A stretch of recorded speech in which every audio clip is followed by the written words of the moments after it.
Music and Booze with Mo is produced and distributed by EatsDrinksTV, a service of the Center for Culinary Culture, home of the Cocktail Collection, and First Reel Entertainment, and is available wherever fine podcasts can be heard. The Center for Culinary Culture, telling the story of food and drink, one taste at a time.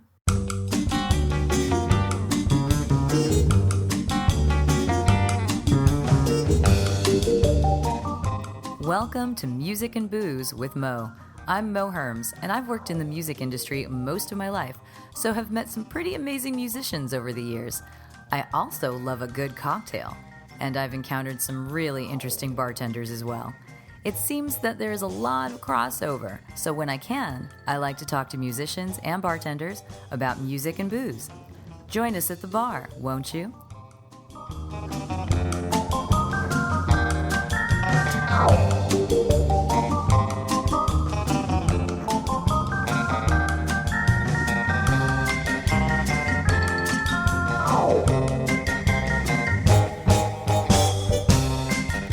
Music and Booze with Mo is brought to you by Barkeeper, a head shop for cocktail lovers, located at 614 North Hoover Street in Silver Lake, Los Angeles. Stop by for barware, vintage glassware, a carefully curated collection of spirits, and one of the most impressive selections of bitters anywhere. Follow them on Instagram and Facebook for information regarding spirits tastings. That's barkeepersilverlake.com, and also in the Virgil Village neighborhood of Silver Lake, Los Angeles.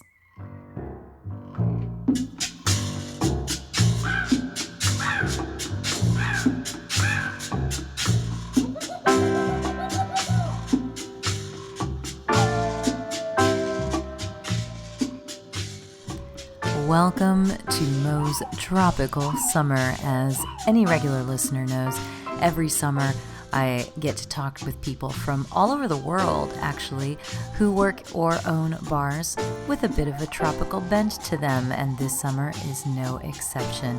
So sit back and relax, mix yourself a drink that has lots of fruit juices, rums, and maybe even an umbrella, and enjoy tropical summer.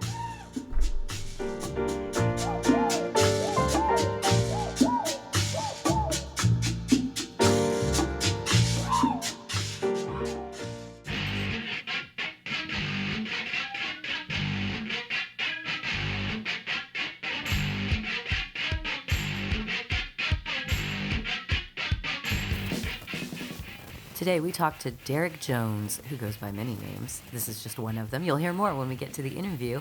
And Derrick works at Inside Passage, which is the tropical, or should I say, octopus-themed bar inside of Rumba up in Seattle. They serve all kinds of drinks with big fancy garnishes and lots of pebble ice. And if you go in, you'll have to hear the story of Kiki, who is the said octopus. But Derrick has a lot of experience behind the bar, especially up in Seattle. Being a Hawaiian native, he started playing drums when he was young because his dad did too. And I feel like whenever I'm in Hawaii, everyone plays something, and it's amazing. So let's talk with Derrick about all the music that he plays, all the bands that he's been in and is currently in, and also, a little bit about making drinks. Hello, all of you music and booze lovers out there. This is Derrick Jones, professionally known as Driftwood Jones, and on the stage known as Derrick Derrickson.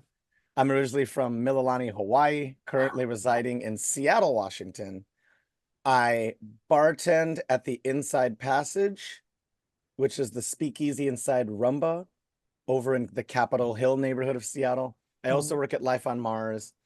I've been starting to work festivals like Day In, Day Out Festival, Block Party, Pride Fest. All the good I stuff. dabble in other bars like Olmsted, and I've guest bartended at Liberty Bar. And You're all over Seattle, basically. I'm all over the place, but mostly if you want to see me make a drink, I'll be at the Inside Passage Speakeasy. Yeah, so Probably I didn't in a Aloha realize. shirt. Yeah, I didn't realize that it was a speakeasy within Rumba. Yeah, it's a bar within a bar. So if you've been to Seattle, it's happening a little more and more. Perfect example would be Tavern Law has the Needle and Thread. Mm-hmm. You can't go directly to the needle and thread. You have to go into Tavern Law and then through a door and let in. And the same thing as the alley is in a Vietnamese restaurant in West Seattle, but you can't go into one without going through the To other. the other. Oh, wow. Wow. So now Rumba I've been to, and it's like this internationally acclaimed rum bar, right? I Yes. mean, just amazing, amazing things happening there. So how long have you been with the Inside Passage? I've been there 3 years now. When Okay. you work at the Inside Passage, you also work at Rumba. So Okay. Okay. I mostly do server shifts at Rumba. Hmm. It takes a little bit to become a bartender there. You gotta memorize 50 cocktails and Yeah, that have a there's a have heavy a lift. and a pretty good understanding of the wall of rum, which is around 740 now. Wow. The past few bar managers and general managers, Keep you know, expanding, right? yeah, Jen Aiken, Maggie Hmm. DiGiovanni, Hmm. and Josh, and all Some of them legends there. right there. Yeah. And of course, our current rum captain, Karen, love you. They've been grabbing more and more places, especially things outside of the Caribbean. So if you go there expecting Mm. just Jamaica, Barbados, Martinique, you'll see a lot of Madeira. You'll see a lot of Southeast Asia. You'll see more What about the independent bottlers. Hawaiian rums? You got a couple Oh Hawaiian rums. yeah. I Yeah, you mean, gotta have those there. I brought those. Oh, okay. I went and visited my baby sister for her birthday, and I brought back 5 bottles from Kohana over in Uh-huh. Kunia Hmm. on Oahu. And Yeah, so if you yeah. need to know what a Hawaiian rum tastes like, swing by Rumba in Seattle, Washington. Yeah, there you Very go. good. And I mean, that's something I was talking with someone the other day about. It's just rum itself is such a massive category, right? But there's more and more rum that is made outside of the traditional spots. I mean, there are a couple African rums now. There was Yes, one a there couple are. of years ago. I remember in 2020, the first one that came out was Equiano. And now Mm, there's a couple more that are coming out. sure. And South American rums, you got sugarcane, you can do some rum. Let's do You it. could do some stuff. Yeah. So tell me about Inside Passage then, because if it's speakeasy within that, obviously you're just saying, well, it takes a lot more to be out there at Rumba because Rumba has that crazy wall. So what is kind of the focus of Inside Passage? It's a bit more of an escapist Yeah, more thing. of a closed in, immersive, Mhm. tropical, nautical experience. Definitely taking notes from Don the Beachcomber and Trader Vic and Mhm. making it this little hideaway. Instead of a rum wall, our owner has all of his cocktail mugs up on the Oh, wall. That spans an most of the assortment. nation. I forget if any of them are international, but you got Texas, a lot of Chicago. You got the Bay Area. You have to have the Bay Mhm. Area. Yeah, those places And represent with those mugs. they brought Notch Notch. Gonzalez, Hmm. Notch Gonzalez over from, the Bay Area to help Hmm. do the fabrication there. So all the big tropical tiki heads will notice the jade windows and the top of walls. You're like, this looks a little familiar. I'm like, it Yeah, should. And yeah. it's fun, really over the top vessels, drinks have flaming lime shells, dry ice smoke. You drink out of a horn, you can drink out of a little rice cooker. We're having a lot of fun over there. All right. So whereas Rumba is definitely a fun place too, it's maybe a bit more on the educational tip these days for some That and people. classic and more classic Classic cocktails cocktails. and very, very ingredient oriented where, Mhm. it is like a carnival in In Inside Inside Passage. Passage. Good times. That's awesome. And so I seem to remember is it a giant octopus that's in there? That's That's kind of the Kiki. Kiki. That's Yes, our it's sweet Kiki. Kiki. And Yeah. Kiki is kind of the glue that holds Inside Passage together. So 1000%. And that's a so lot of cool. pieces of Kiki were assisted by the opening staff there at Inside Passage, which was before my time. Mhm. But several bartenders in and around the Rumba and Inside Passage family helped bring Kiki to Kiki to life. life. Oh, that's so cool. That's super fun. It must be kind of neat to be in one of those environments. And I got to tell you, the smell of burning cinnamon, bleh, if I can speak, Yeah. I love that smell so much. It's such a lovely scent. That bar will have you covered. You'll have no problem smelling Yeah. burnt cinnamon. So when did you start bartending?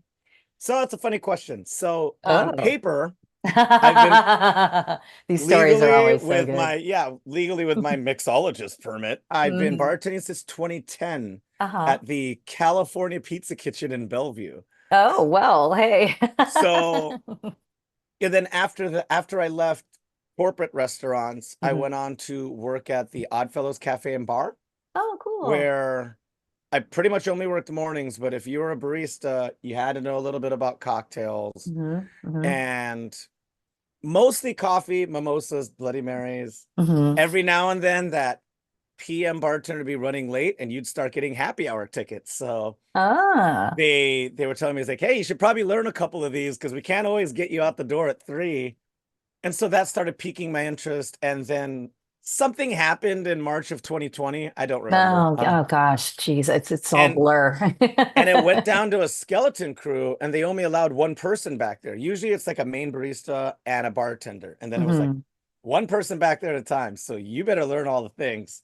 And then my friends, I've always been bartender centric. A lot of my buddies moved from being a barista into bartending, Hmm. Hmm. and they all lent me books to read. And I read Liquid Alchemist, I read the Jim Meehan Bartender's Guide, Oh, the I good read ones. yeah, I read Yeah. Ivy Mix's book. You gotta read the Ivy Mix's Such a book. good book. Hers is Yeah. great.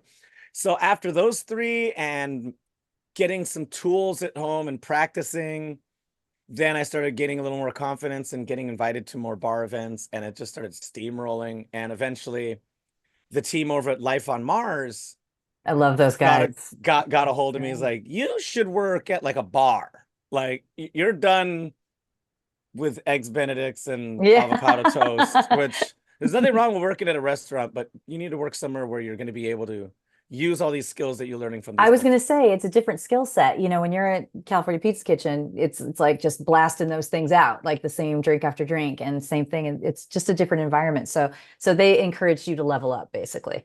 For sure, for sure. And then through that, I got to know the team over at Rumba a lot more, and they were like, hey, we actually want you behind the bar. Like you're done bar backing, you're done serving. It's like, let's get you trained up. And I That's think, awesome. yeah, thankful for everybody over at Rumba and Inside Passage for bringing me on, because I was a Oh, little that's so cool. green at the Yeah. beginning, a little Yeah. buff. One of the lead bartenders, Susie. Well, I had like 2 shifts with her every week, and we'd be in the middle of a shift, and she'd side eye, be like, "That wasn't 7.5, a little more," and I'm like, "Sorry." And she's just got the very perceptive and kept me on the right track. Wow. And Well, going from, making Bloody Marys to making like a jet pilot or something, that's a very different world, it's very you different. know. It's, 7, like 6 more touches. So Yeah, exactly, exactly. So, how was that transition for you? I mean, did you feel like baby step, baby step, baby step, deep end, or?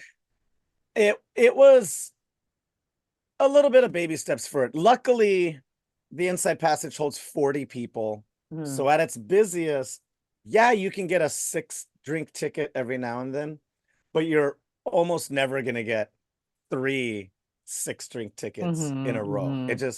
It's such a rarity. So you get time to breathe. You always have the 2 L's because the team there wants to make sure everybody's taken care of. It's not really easy to get a seat out there on Friday and Saturday. So once you're in there, they want to make sure your experience It's great. is Yeah, yeah. paramount. So for you, when you started coming out of that like restaurant environment and everything, and you make more drinks, what were some of the things that you learned along the way that were really interesting to you? Like in developing your craft, literally, because you're getting into the Oh, craft cocktails. goodness. Little things. And I do this with playing the drums too, because I've been playing the drums since I was 6. So Yeah, yeah. I got a little more than 10,000 hours on that. But with things like playing the drums and yoga and martial arts, which if you grow up in Hawaii, you just do. You just Everybody do. just kind of do. Seeing video of yourself doing the thing changes your entire mindset over it. You Really? notice your posture's Mhm, bad. You mhm, notice you're holding bottles weird. So during 2021 and 2020, I would take videos of myself building these drinks, and seeing it really kind of, I mean, it holds a mirror up to you. You're like, oh, why mhm, does that look mhm. funny? And my friends that have been bartending for 5 years, they do things a little different. And it holds yourself accountable. And it also lets you see the progress through it. Especially when I was taking Kung Fu, I would love to have people like show me what I was doing wrong. I'm like, I looked Yeah, yeah. awful. And then 3 years later, you're like, I see all the things that I was doing wrong. And with bartending, it's not any different. And this is very, very new bartending stuff. In the 90s and even in the early 2000s, people didn't they didn't have a smartphone to bring to work and watch Yeah. them knock out a ticket. Whereas now it's half of it. Everybody's on Instagram and that other app, TikTok, and they're making videos, Yeah. and content is part of it. And you are part of the show. People are watching you make drinks. They don't want you just eyes Mhm, down and not talking to anybody. You're still mhm, engaging with people, mhm. be inviting with your whole body.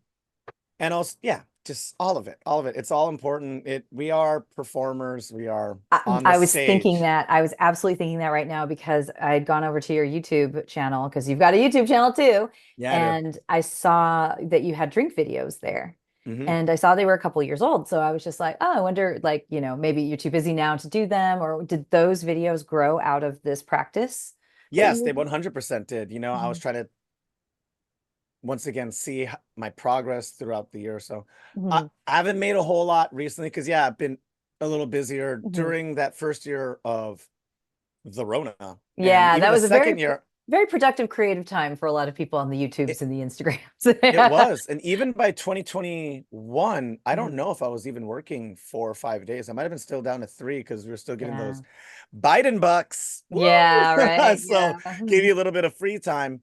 And then now, and with music, I'm in two bands. So some of my free time, I don't always have, an hour to grab fruit and work on stuff. And also just going through the throes of doing events and doing other stuff. Mhm. The last time I Yeah. really made videos was when I was working on my own pop-up with some fellow bartenders of mine. And then we had to proof for concepts. I'm like, you know what? I'm in the lab. Let's take some videos.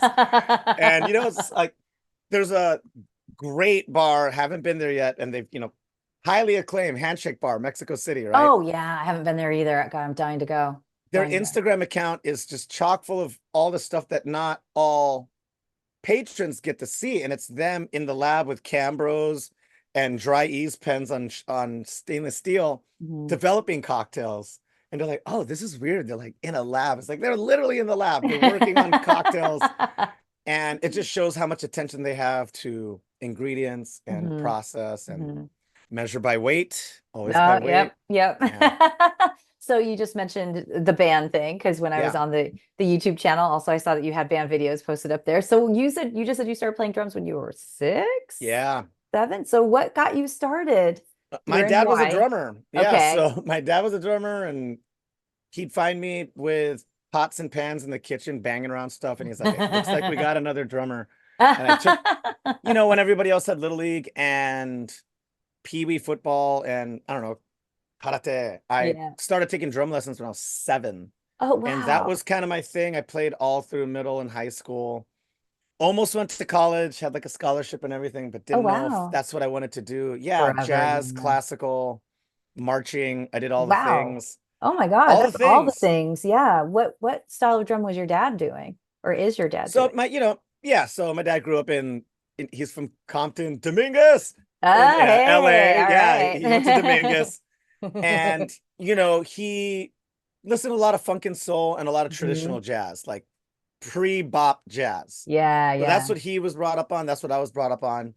But his whole goal is his big brother played in the army band. He goes, "Oh, I Oh. could enlist and not go to war. That's tight. Yeah, I'll try out for the jazz band." And he tried out for the Navy band. He didn't make it, but he's always had a It was an a option. part of that. Every hour seems like a day, and every day is like a year, and every week is an eternity. Well, I get lonely, baby, when you're not here. Oh, baby, tell me how long do I have to wait for you, honey, before a girl like me can move on? Oh, baby, tell me how long do I have to wait for you, honey, before I can say that you're gone? I started playing drums in my own bands in high school. I was gonna I say, when was did you start playing in bands? It has to be high school, Yeah, right? pretty Yeah. early. My first band that played around I had a bunch of bands that I jammed with, but the first band that actually got shows and recorded stuff was Purple Monkey Dishwasher. Wow. And if Wow. that doesn't sound like a ska band, I don't know what does sound like a ska band. We eventually changed our Oh, name to Good to Go, and then that oh turned my into God. Mr. Universe. I Those are yeah, all amazing. I They're know. all And then amazing. I would help out bands like there was a a Christian ska band called Battle Royale. Mhm. Their drummer got he got put he got deployed and they needed someone to play drums for them for 6 months. And I go, I know all your songs, sure. And then famously, this is the first bug I got, and this is why there's a Dropkick Murphy song in my playlist. Mhm. The first major label band I ever got to open for, I was filling in for a band called Buckshot Shorty in 2001, 2002, and I got to open for the Dropkick Murphys. And Oh my God, that must have been awesome. they couldn't have been sweeter people and just party boys and just so inviting and welcoming. And everything I heard about people from Boston must be wrong because they were absolute darlings. That's amazing and very high profile. So the fact that they were super pleasant, I'm Yeah. sure is an extra bonus. It's like, sometimes you don't want to meet your heroes because No, you don't know how that's they're going to true. be. So, well, that's amazing. So you're still playing drums though, I'm guessing, because Yes. you'd sent me something. You're like, I used to be in a math rock band. And I'm like, Yeah. again, like I said, I'm from San Diego. We know math rock. Oh yeah. So what? The Locust is one of my favorite bands of all time. See, there you go. Yay. So what are I mean, you were brought up playing so many different styles. Sure. And then you were playing in ska, and what you sent me was more like metal kind of stuff almost. It was really heavy. Yeah. So what do you like playing these days? So I like a big diversity of it. So after I turned 20, I moved to LA to do the thing. Yeah. 5 of us moved into a 2-bedroom Yeah. in Playa del Rey. Oh, 'Cause hey, that's our the first rhythm place I lived guitarist. when I came to LA, Oh, actually. did you go to I, LMU? no, I did not. No, Oh, I okay. was down. I had an internship at a record label, and my best friend lived down there. So I was essentially just sleeping on his couch for a couple There of you months. go. Playa del Rey is infamous for being a lot of retirees and LMU students because it's like Mhm. walking distance to the campus. Yeah, Which our yeah. rhythm guitarist was he just Ellen. graduated and we just moved in with him. Yep, yep, And I was the couch guy, I was the couch drummer. yep. Hey. We were a band called Vince Victory. We were highly influenced by CKY and Death from Above 1979, Oh, like kind of dancey, noisy. the Rapture. Rapture. I love that That stuff. was the kind of thing we were going for. We weren't very good. We played a lot of Halo, and it was, but we would have kicked ourselves if we didn't try. We were all like Totally, early totally. 20s. We tried it for a couple years. We recorded a demo at the same place Thrice did, Love Juice Hey. Labs, in Orange County. And then when the band fizzled out and I noticed all my friends in LA had DUIs, I just kind of said, I gotta go do something else. So I moved up to Seattle, started Another working in music town. restaurants. Yeah, I another mean, music town, made some friends. I was in a folk rock band called the Gray Gray Days for a while. We did wow. okay. Yeah, totally different. But I love the New Amsterdams. I love Mhm. Damien Rice and the Bright Eyes and all that too. I love all that too. Yeah.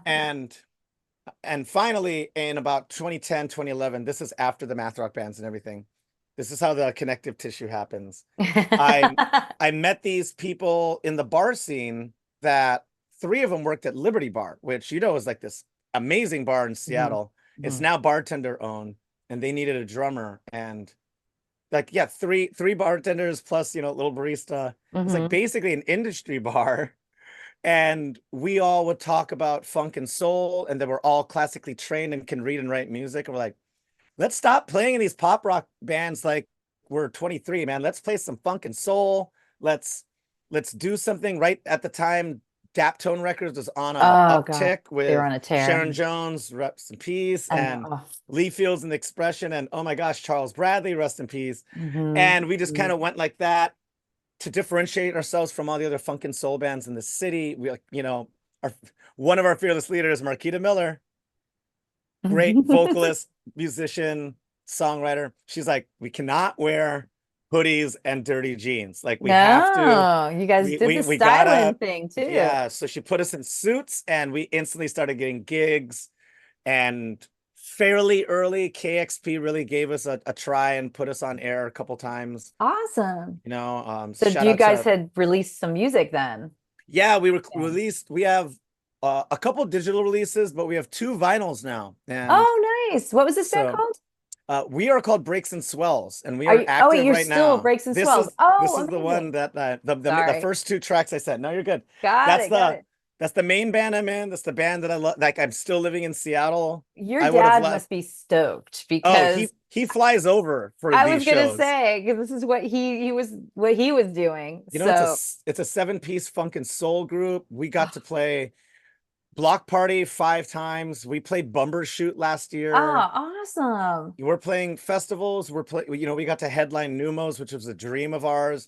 We made it a Thursday show, so the industry come out. The Could first come. 3 rows were all friends and homies. So this whole band basically has bar backgrounds too. This So is, and I would not be surprised if you found one of these cats on this podcast very, very soon. so dude, hook me up because this just proves the point of the reason why I started this thing. You know, there are so many creative people in the bar industry who Mhm. oftentimes came from music or are still doing music, some creative side, because maybe music, maybe they're like, this isn't paying my bills. You know, I got to pick Sure. something else. Or maybe they're on tour, or they're going on tour and in between they're bartending. But there's so much crossover there, which is in the intro whenever you hear it. I say that right there. So much crossover. So I love that this is an entire band and it sounds like a band I would love because I used to religiously see Sharon Jones. That whole Daptone lineup is they still have Killer. amazing things on there. You got like Killer. just great stuff. Is These Sacred Souls on that label now too? Or are Can't they remember, somewhere but else now? yeah, but they I feel got like they were for a minute if they aren't now. But regardless, all that kind of stuff is just so fun. So fun. So you good. guys are just killing it now.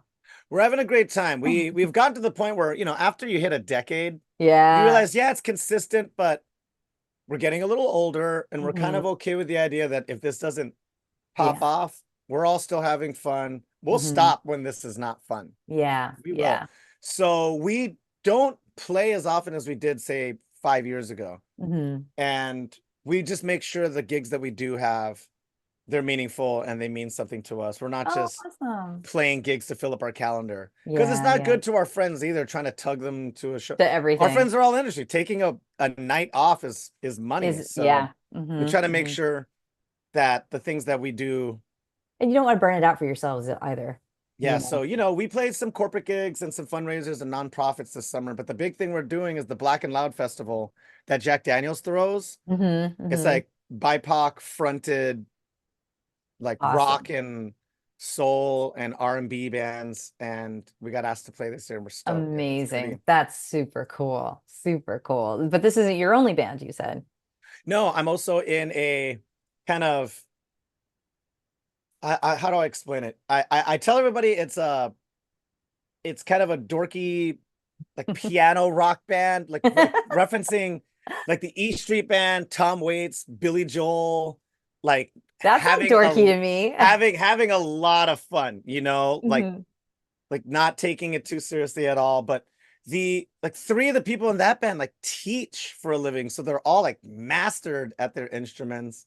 And every now and then I say dorky because every now and then we have to pull back and be like, that's sounding like Thunder Road, or that sounds a little Elton John. So when you're saying dorky, it's just that they're so good at what they do that they're like too good almost, Yeah, right? it's like, and we pull from our The music influences nerds. a little too close. Like, Mhm. let's make this more. And that's a band called Tsubaki, and Subaki. it's named after a Japanese flower. Oh, I can't nice. remember the name of it. It's that flower that loses the entire bloom and then regrows all anew. I don't know. There's I'm gonna a have to look it up. I'm Yeah, sure I've there's seen it. a whole there's a whole Like a myth around it. ethos around Mhm. how the band came about. The band came from the ashes of an old band, and Oh, this is okay. yeah, and So it's a their little second bit, bloom. yeah, the second bloom. It's a little Mhm. bit of a different instrumentation, but having a lot of fun. And the bands are different enough that I love them in their own spaces, Yeah. That's and cool. I like playing a lot of different stuff because it makes me appreciate it more. It's kind of like when you talk to bartenders that work 3 days at a craft bar and then 2 days at like a dive bar, and they're like, Yep. no, that's important. Like, To get that balance, yeah, right? sometimes you want to throw someone out from the nape of their neck, and other times you want to argue about Mai Tai specs to someone wearing a fez cap. Yeah, right. And both things are bartending. And with true. music, you know, when I was 19, I was just in 3 punk bands, and all of them just listened to a lot of NoFX and Pennywise, and I go, I cannot keep doing the same thing. I need to play something a little different. And that's when I started messing around with hardcore bands. That's when I started messing around with like louder things. And Yeah. That's Yeah. amazing. So when you were a kid, and I know you were hearing your dad play music, but what were some of the things that, was it your dad that influenced you, or was it everything else? I it's a mean, little bit of both. It's one of these things that kind of came together. I used to play drums because it was basically a chore. Like, it's like, hey, you're taking drum lessons, this costs money. yeah. You gotta practice today and get better. And in my head, I was like, and then I show up to school and I'm working on jazz pieces and classical pieces.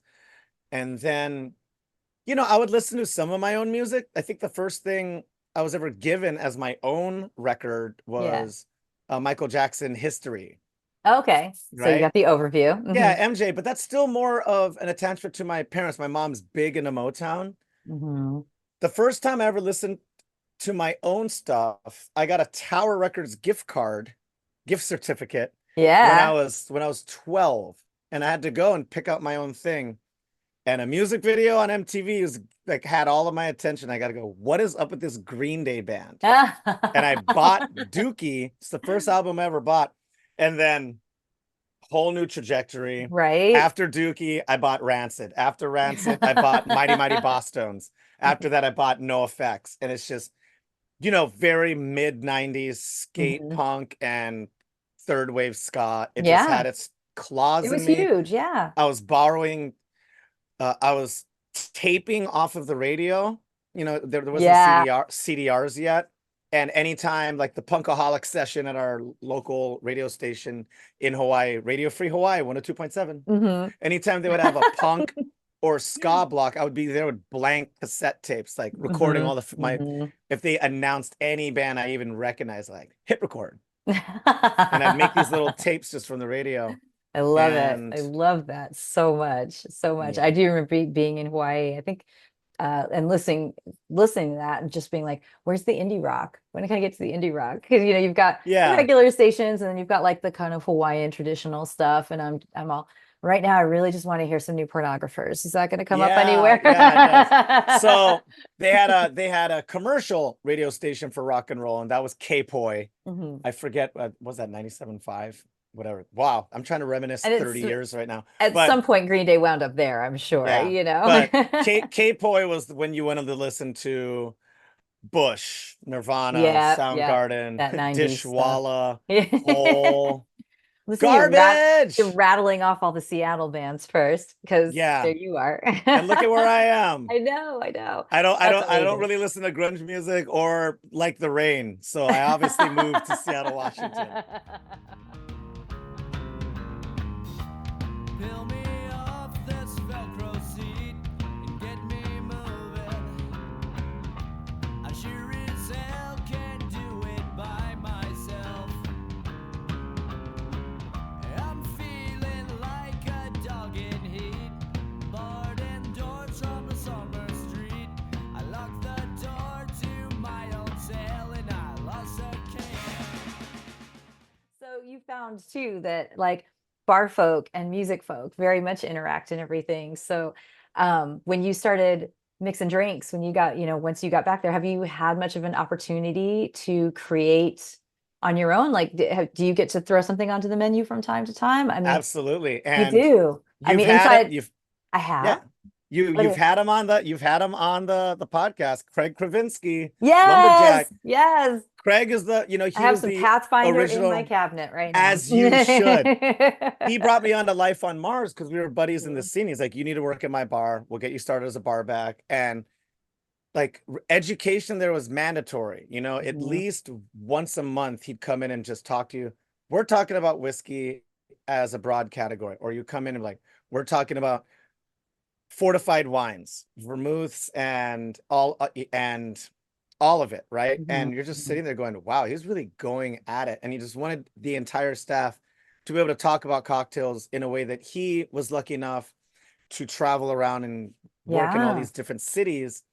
And he would invite the entire staff to menu development. It didn't matter if you were a host, barback, bartender, server.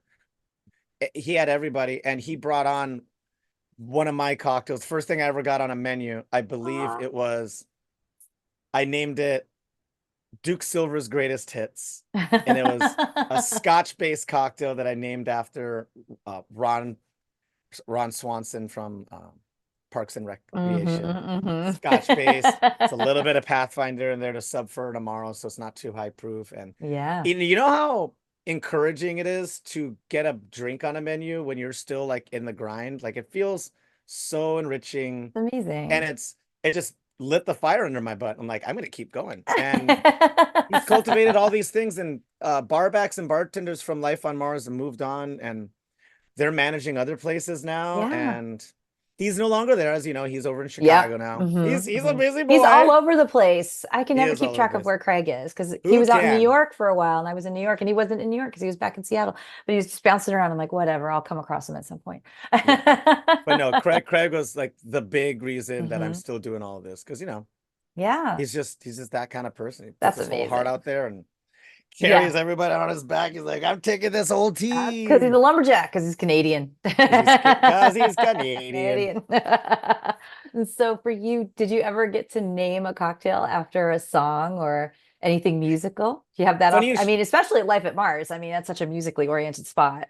funny you should mention that. Yeah, everything at Life on Mars has a musical reference, which is Hmm. why that drink, Duke Silver's Greatest Hits, is Ron Yeah. Swanson's saxophone playing alter Uh-huh. ego. I had another one on there called A Little Horse Named Paul Revere, which is from Oh, Beastie Boy yeah. lyrics.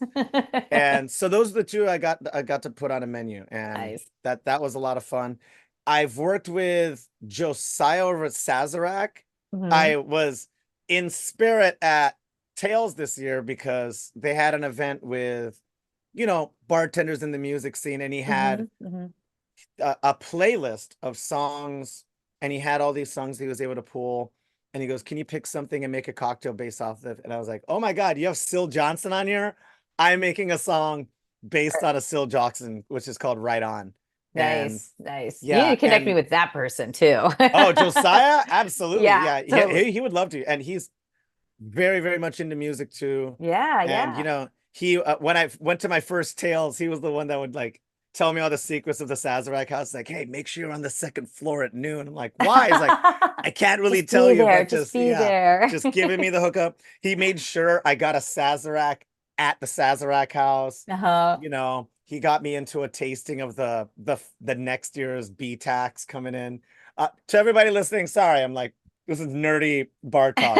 BTAC is an acronym for the Buffalo Trace Antique Collection. And getting to taste those early is very, very special, and hang out with the master distillers. You're like, oh, this is cool. But no, Josiah's been a gift. He's been a big friend of the band too. Anytime he could tie us into stuff, he Amazing. does. Solid dude. And yeah, so I've gotten to name drinks That's so after cool. music. Not I've everybody been very gets fortunate. to. Not Yeah, that's everybody does, awesome. no. Well, over at Inside Passion, the Inside Passage, I would think you probably wouldn't have that same kind of opportunity. I'm not sure. Yeah, the I don't know menu how. moves a little Mhm. slower there. The Yeah. vessels take months and months to acquire. So if Yes. the concept is not strong enough, they kind of don't go through with it. They add a new drink every like maybe 6 months to a year. Yeah, yeah. Like they really take it easy, and they really take their time, because these are pretty high ticket beverages. So Yeah, they want to make yeah. sure our guests are getting Getting their money's worth.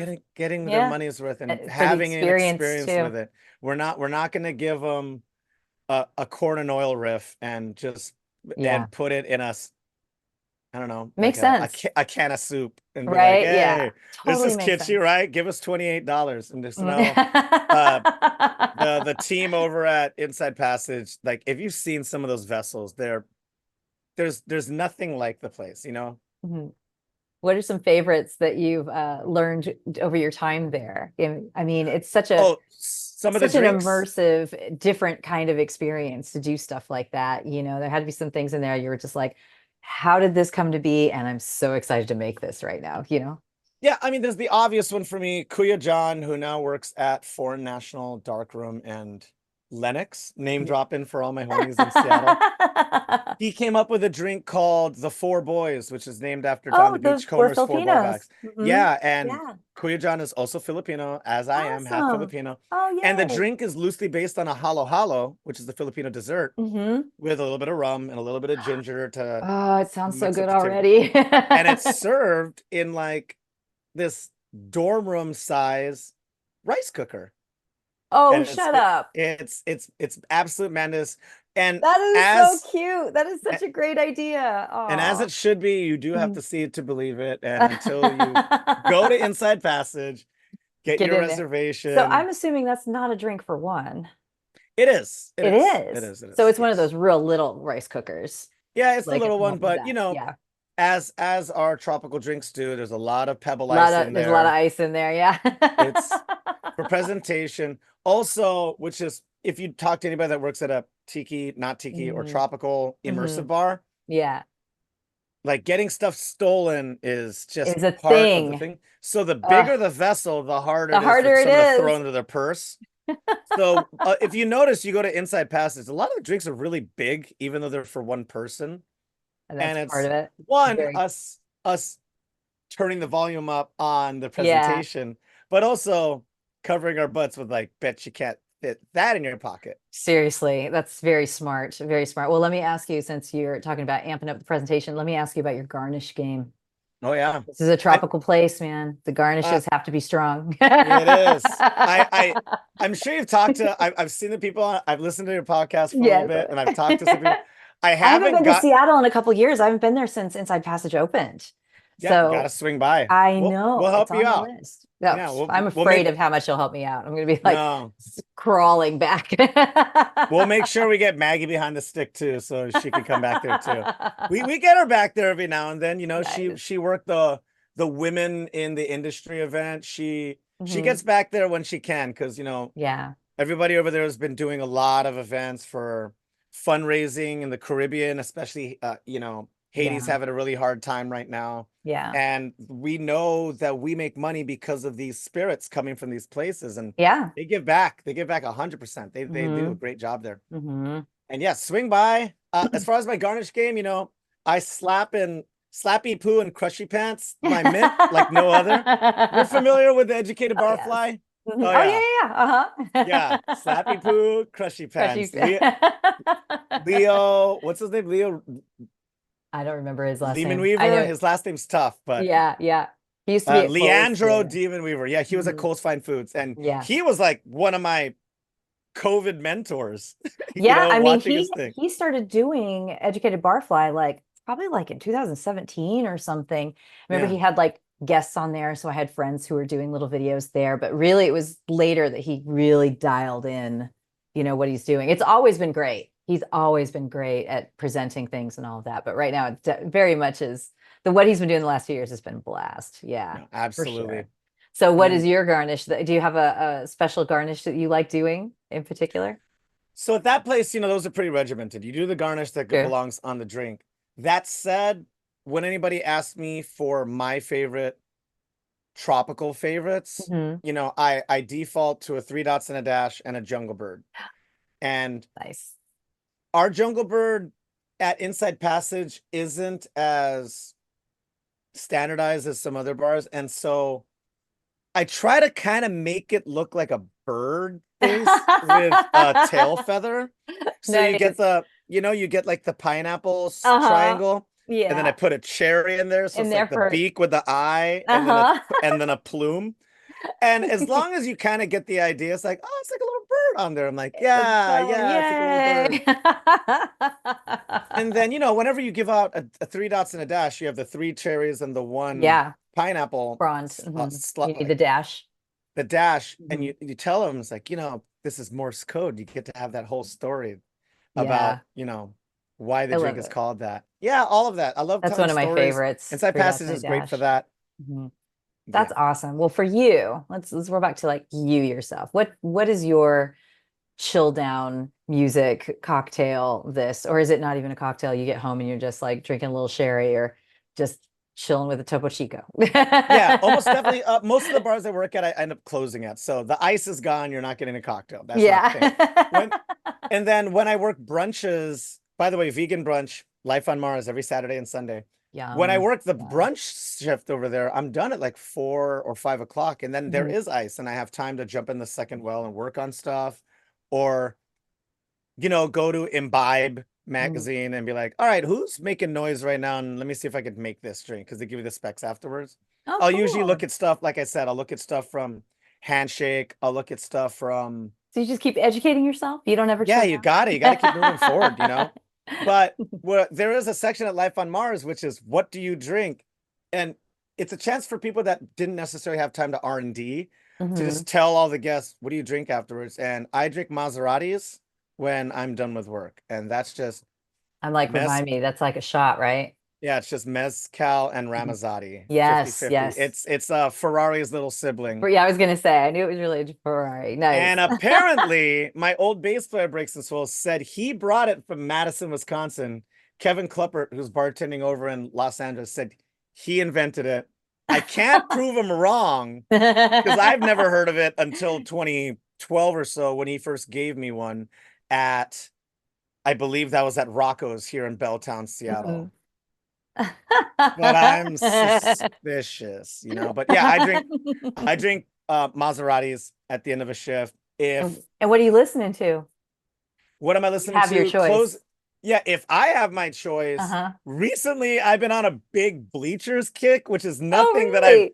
mentioned in my playlist at all, but I got to go to see them They're over melodic. at Day In Day Out, and they Mhm. just have so much fun on stage.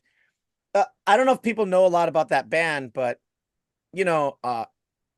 Jack Antonoff. Antonoff, Mhm. like, he doesn't need to be in a band. No, Like, well, he was doing that before he got he that's became something. a producer. But wait, what was he He was before in Fun. Bleachers? Thank you. It was fun. So Yeah. he makes plenty of money writing for Yeah, Taylor Swift and Dua totally. Lipa, and not Dua Lipa, Lana Del Rey, and Yeah. all these people. Like, you could tell on stage, everybody's there to just have Have a an good absolute time. blast. And they're heavily influenced with the E Street Band. I only got into Bruce Springsteen a couple years ago, and I'm like all about these big groups with horn sections. And Yeah. it goes back to stuff my dad likes. I grew up on Earth, Wind, and Fire, Blood, Sweat, and Tears. Those kind of bands were like, more people in the band, Yeah. more. And so like closing music, really into Bleachers, depending who I'm closing with. If I'm closing with like Alexis and Mhm. Jordan, the weeaboos, we put on anime themes, and we just do a Nice. playlist of just Jujutsu Kaisen, Kimetsu no Yaiba. We go old school. We'll put on some Inuyasha closing themes too. We'll do Oh my all of it. God, that's amazing. That Yeah, stuff. a lot of people from Rumba actually took Japanese. It's kind of funny how many people have a working knowledge of the Japanese language there. That's interesting. Wow, that's really fast. And the thing with those anime soundtracks is like some of them are really jazzy, and some of them like it's not. People are just thinking, oh, it's going to be a lot of synth pop or something. I'm like, no, No, it's yeah. I mean, not. we've got Cowboy Bebop. Mhm. We Yeah. got that I mean, that entire soundtrack is There's crazy. there's a The lot of really seatbelts. amazing stuff. Yeah, yeah, totally. Well, that's amazing. Okay, I think this is probably a great place. My mind is blown right now. I love all of that. This is probably a good place to wrap things up, and you can tell me like where people can find you. I mean, you've Sure. got YouTube, you've got bands, you've got so much that you can rattle off about where people can find you and listen to you and buy your music and all of that stuff. Yeah, the Go elevator for it. pitch. Yeah, Kaboom, that. kaboom. Thanks everybody for listening. This has been Drift with Jones. My Instagram for my bartending stuff is at Party Hard Seattle. Our pop-up is Weeaboozu. It is anime themed cocktails. We're working on Oh, shut up. I know our next one's coming up in Halloween. It's going to be great. So we're going to do more Vampire Hunter D, Berserk kind of inspire cocktails, and that's Weeaboozu. That's WEEABOOZU. That's on Yeah. Instagram. Check us out. Our last one, we sold out of drinks in 3.5 hours. So Nice. show up early this time. No. It's going to be great. As far as the band, we are Breaks and Swells, no ampersand. You got to spell out Mhm. and. That's Breaks and Swells on all socials. That's going to be on Instagram. We have breaksandswells.com. You could order music, you could order merch. Our next show, like we said, we're playing September, I'm totally professional and looking at my phone. It's the 14th. September September 14th. 14th at the Crocodile. We're playing the Black and Loud Festival. That's gonna be freaking That's awesome. going to be I'm telling everyone. amazing. That's going to be an amazing It's festival. gonna be super fun. You know, if you want to see some silly things, I do have a YouTube channel that's mostly me playing drums and me making cocktails. You know, if you need my services as a graphic designer, I am loudandbrown.com. And that's when I do menus, I do flyers. I'm currently working on some package design. I got my little mitts and a lot of pops. And then also, yes, Tsubaki is the other band. Check us out. That's TSUBAKI. And that's the other band that I'm in. Check out all of the things and also listen to this dang podcast. How about that? Download as many episodes as you can. I'm having so much fun. And then Rumba and Inside Passage. Do you remember their Instagrams off the top of your head? Yeah, I can look it up and they both should be Rumba. It's just Rumba Seattle or Rumba on Pike. And then Inside Passage is the only one. I know. I'll look it up and I'll tell folks after this. Like, yeah, we'll link it. Everything. Inside Passage. Oop, that's the wrong button. Inside Passage is just Inside Passage Seattle, and Rumba is just oop, that is not Rumba. It's Rumba Seattle. Both great bars. And like I said, I'm also at Life on Mars, Seattle. Swing by there. Life on Mars also I love that space. Plant-based menu, listen to records. You can listen to my band's records while you're drinking the drink that I made. You can do both. Insane. Right. Thank you so much for all of this. It was amazing talking with you today, Derrick. Likewise. Thank you for having me. I was so surprised. I'm excited and got all ready. And this exists. We could do it. This is me. We can talk music and booze. Yes, it's all I do on a regular basis. I was going to say that's kind of all I do too. So.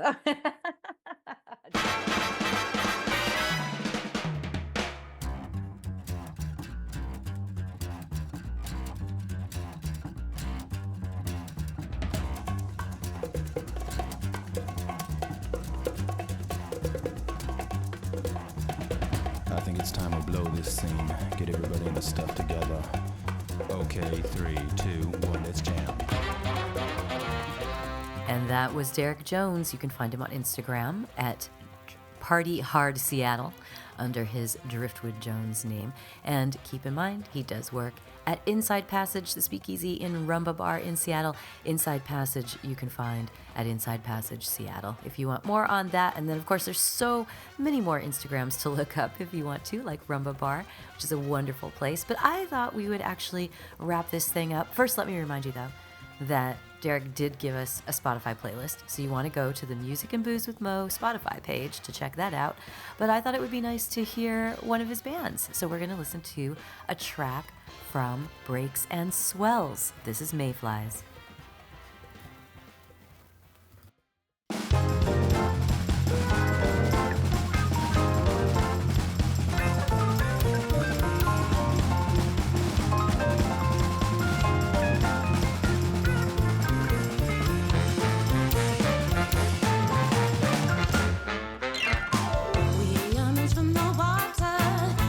Diamond, the horizon all turned on. We're just stretching ahead of us.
Music and Booze with Mo is brought to you by The Mermaid, a cozy neighborhood bar with an aquatic flair in the Little Tokyo area of downtown LA.